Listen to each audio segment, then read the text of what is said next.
This will be a day long remembered. Now I am the master. Welcome to another episode of Legends and Theories. And welcome to my video for the One Last Scene video challenge, and I always have fun making these. Even though this is supposed to be the last one, if I do see other series like it, I will do it because it's always just a fun, different, and unique challenge. Plus, there's also the fact that it helps me get seen by more people since it'll be part of this big playlist. And when looking at this, I know I want to do something both unique and a little different.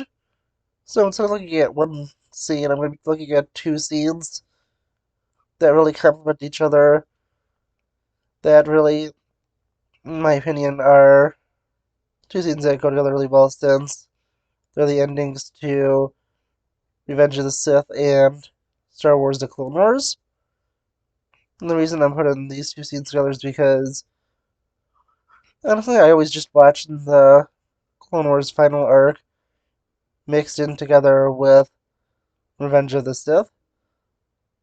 I did break down the best way to watch the movie and the final arc of Clone Wars together with some other stuff if you want. I will put a link to that video in the card. But let's go and break down these two scenes because honestly they go really well together to foreshadow the future, and they just look really great together. And my personal opinion of watching them is you would watch a scene where Luke gets dropped off first, followed by the final scene with Vader is an ultimate epilogue or post-credit scene, if you were to watch them together. But we could take a look at just how perfectly they complement each other and help foreshadow the future of the galaxy. And before looking at the one scene that I really want to look at, I'm going to briefly talk about the few scenes that led up to it. This will be in their rough chronological order. So, I might have the placement of some events a little off, but this is about roughly, from what I can figure out, about how they would take place in the timeline. And the first one is the one where Ahsoka buries the clone troopers. This is a very emotional scene, and we can definitely confirm that this takes place here, since she is shown going to the next event, which has to happen after, since why would she go all the way to the next event and back to the Venator to bury everybody?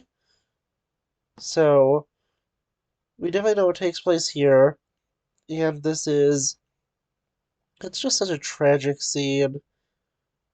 We get to see her and Rex looking upon all these men they served with, who were brainwashed and ultimately lost their lives when the Venator crashed down to this moon. And although we don't know what moon it is, I highly suspect it is one of the moons of Bogdan where Jango Fett was recruited by Dooku. I did talk about that in a video. I kind of want to update that a little bit, so I'll put a link to that one, and we'll change it out if I do make an updated version of that theory.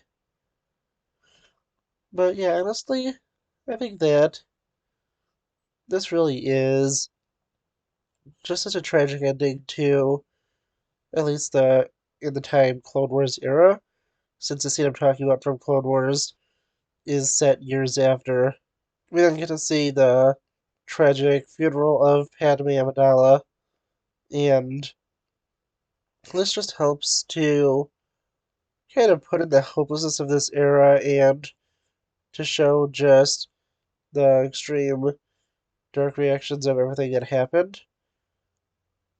And of course, her death, although is a little controversial with the way she died, does show the ultimate closing off of Anakin Skywalker and how he won't be able to return until Return of the Jedi. she still has the small pendant he made for her, showing that there is still a good part of Anakin in him, but it is small and it will need someone who truly loves him and believes in him to bring it out. This helps go into those scenes, but it doesn't fully do it because, as you'll see, these last two scenes are the ones that really go and give a big impact on the future. But before that, we have a few more scenes to look at. And the next one is one that complements the final scene of Revenge of the Sith really well, which is Bail and Breha Organa taking in the young Leia. This scene just helps show, where Leia went. And it doesn't do a huge amount to the foreshadowing, besides the fact that she'll be raised by people who will put her in a leadership role in the rebellion and that are loyal to the Jedi. It's more to just show where she went, and it doesn't do a huge amount to the foreshadowing, but it's still a nice little resolution. And I'm going to move on to the final scene before I go and break down the two big parts of these scenes that I really want to look at. Our final scene we're going to look at before we look at the true final scenes of the movie and show is Vader and Palpatine looking to the construction of the Death Star. And although this does in the movie take place in between the funeral and the fates of the two kids, this is clearly set a little later with a good amount of construction on the Death Star being done. Although it is not super far in since they're still on Venators, and as you'll see in the final scene 2 Clone Wars, they have moved on to full-on Imperial technology. So this one is set at least, if we're just going to use Disney's continuity since I'm not super clear when Vader gets his lightsaber in Legends, at least a few months into the continuity since Vader doesn't get his lightsaber immediately, at least with the hilt. He gets the blade, but I'm pretty sure we do see his blade on his belt, so this is take place at least after a good amount of the Vader comics from like 2018 or 19, and it's clearly set between that, but before the final scene since they're still using Republic technology and haven't fully moved on to the Star Destroyers, well, the Imperial Star Destroyers yet, since the Venator is a Star Destroyer. But still, it's a nice scene just to show how far Anakin has fallen, but it doesn't give too much into just how much he has given up on, which is shown in that last scene of Clone Wars. But now let's go and break down these last two scenes and just show how they complement each other so well. I'm not going to have the clips play out just so I don't have to play with copyright, but I will upload as a separate file, sort of a compilation of these final scenes because they're all incredible. And the last thing I want to talk about before I go into it is how this is done very well in a show don't tell method, since there is no dialogue for either of these two final clips. It is all just scenes where you listen to the music and just are able to figure out everything going on just through the context clues. Really well done. Obviously, it's going to be a little better in the live action one because it is John Williams music, but still is done very well in the final scene of Clone Wars. So let's go and start breaking down these scenes. And the scene just begins that ends Revenge of the Sith with Obi-Wan Kenobi walking up with a young Luke Skywalker to the Lars homestead.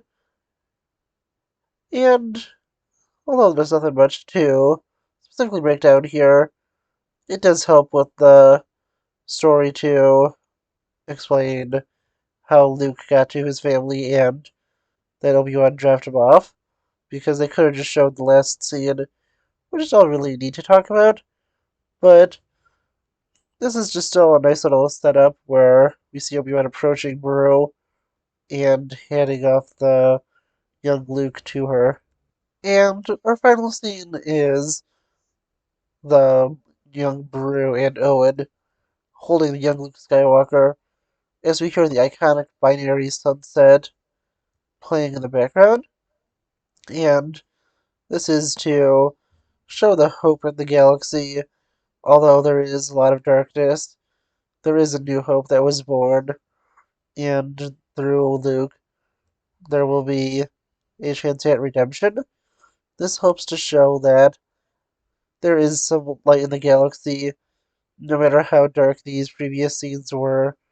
This, combined with the scene with Leia, helps to show that there is just such importance in what was happening here, the secret being kept, these children being raised, and how they are going to change the course of history for the galaxy, since without them, the Empire would never be overthrown. Yes, there are a lot of people that do help them along the way. There are, of course, the countless, to us, mainly unknown rebel troopers that would help them. And, of course, some of the bigger ones, but if it wasn't for Luke and Leia, alongside with Han, who wouldn't even be there without Luke or Leia, then the Empire would have never been overthrown. But this is just such an important scene, showing that there is still hope in the galaxy, and that there is a chance for the Empire to be defeated. But of course, that is still at this point in the story, although we already do know how it ends, a great hope for the characters, and something that isn't, going to be attainable in the near future, which is why this final scene from Clone Wars Season 7 complements it so well and just shows how hard this struggle will be as we take a look at the ending of the Clone Wars. And by that I mean, the final ending, since this show had 3 different endings, being Season 5, 6, and 7. So let's go take a look at that. And this scene, again, begins in a simple way where we get to see the Imperials investigating the crash site of the Venator. And as they look around, Vader approaches the Venator and manages to find Ahsoka's lightsaber. Igniting it, he begins to reflect on his past and all that has happened. Of course, this is all implied, since he says nothing, and this is not a novelization. We cannot see what he's thinking. But still, it is interesting to see Vader here with the lightsaber and kind of reflecting on all that has happened and all that brought him here. But then we get to see Morai flying overhead. This helps just to see there is still a small amount of good in the galaxy once again, but it is far away from Vader, and although it is still part of him, it definitely will be hard to get out. And it is a very hard thing to get, but once again, this last shot is the most important and helps describe just how impactful this scene is, and is the best one to foreshadow the future, because with all the other ones, it's a lot more subtle, but this one is a very direct one, and I think it's so important. I will be playing out the clip for you, since it's not too long and shouldn't trigger any copyright stuff.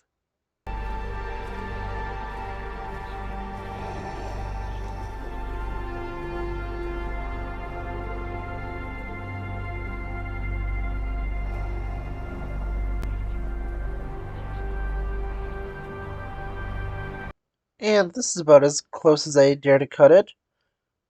It probably won't trigger it, but I might have to do a little bit of trimming before I have this go public. But still, this is honestly one of my favorite scenes in all of Star Wars. I love the symbolism here. I love the look we get, and this is just such a great scene. As I said, this is one of my favorite scenes in Star Wars. Not my personal favorite. I don't really can't know off the top of my head what it would be, but this is definitely up there. I love the symbolism in it, although it is very explicit in what it is. Of Vader turning around and walking away from his old life, from everything he used to be. It is still such an iconic scene, still so well done, and it is so great to see this.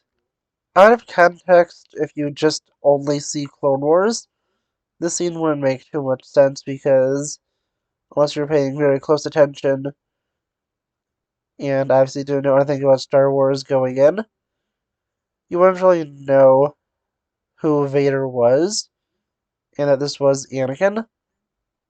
But obviously, this is assuming you have watched all other Star Wars, at least Revenge of the Sith, and you know that this is Anakin, and that he has fallen. You see him turning around and walking away, and this, of course, symbolizes that not only is the Clone Wars over, but also that to Vader, Anakin Skywalker, and all that he represents is dead. There is nothing for him, and he is trapped behind that armor. It helps show that, for now at least, Anakin Skywalker is long dead, and it'll be very hard for him to be able to return.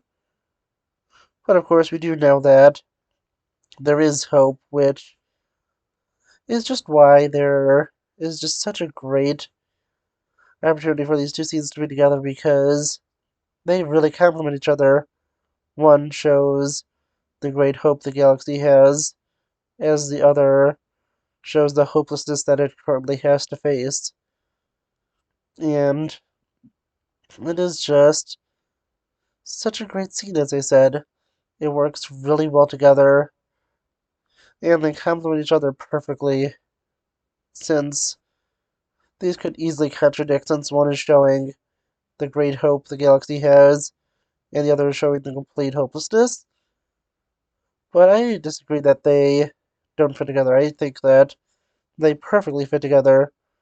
Being able to see the hope for the galaxy is one of the greatest things about this, as we also take a look at just how bad things could be and how they are, because, as I said, even though Luke is the galaxy's new hope and is their only chance at victory, he is still a long way off from that, and they're going to have to face this darkness and a time of hopelessness where the legendary Anakin Skywalker has fallen this far.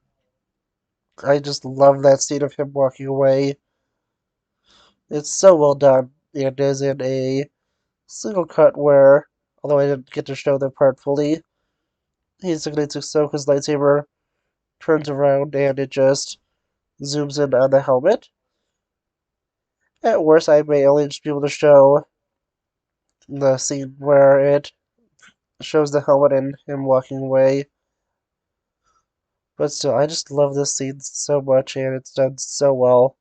These two scenes clearly show that the prequel era and the Clone Wars are over, and that it's time to move into the Dark Age of the Empire until Luke Skywalker comes into his own and becomes a Jedi, and is eventually able to redeem his father. There's, of course, these subtle little hints that there is still good in Anakin spread throughout it, and, of course, little hints of hope for the galaxy. But I want to make it clear that this is going to be a hard-fought battle, and that the galaxy is in for some very dark times before we can once again see the light. But yeah, honestly, I hope you enjoyed this. I had a lot of fun making this, and if you haven't seen my channel before, please check it out. I do have those 2 recommended videos for you. But of course, I have so many other great videos. Let me know what you think, though. Please let me know what you think about these scenes in the comments. Also, I'd like to thank the YouTuber Nando from Nando View Movies, and I forgot his other channel's name for a second, but I do know he runs 2, for doing these playlists every year, and not only giving me a fun challenge, but also a opportunity to go and expand my videos to new viewers. It is very helpful, and especially since I'm a smaller YouTuber and I'm slowly gaining subscribers, and I'm trying to put my best foot forward here. So if you do enjoy my content, please do consider subscribing. But also, go check out the playlist and see the other videos. I'm sure everyone's doing just as well as me. I don't know, what they're fully about. I just checked to make sure that no one did the stuff that I was doing because I didn't want to be stealing from them, and it looks like no one looked at either Revenge of the Sith or Clone Wars' final scene when I recorded this. So if anyone else does look at it, that was not intentional on my part. It's about 8:40 at night right now, so I, looking at that point, didn't see anything on there, so if anything comes out around the same time, it is not intentional, and I haven't really heard anything about it. But I want to know what you think, though. Once again, please let me know in the comments. Go check out those other videos, and I'll see you all in the next episode of Legends and Theories. Thank you for watching this episode of Legends and Theories. Please subscribe, like the video, share the video, leave a comment, check out the video on screen, and may the Force be with you.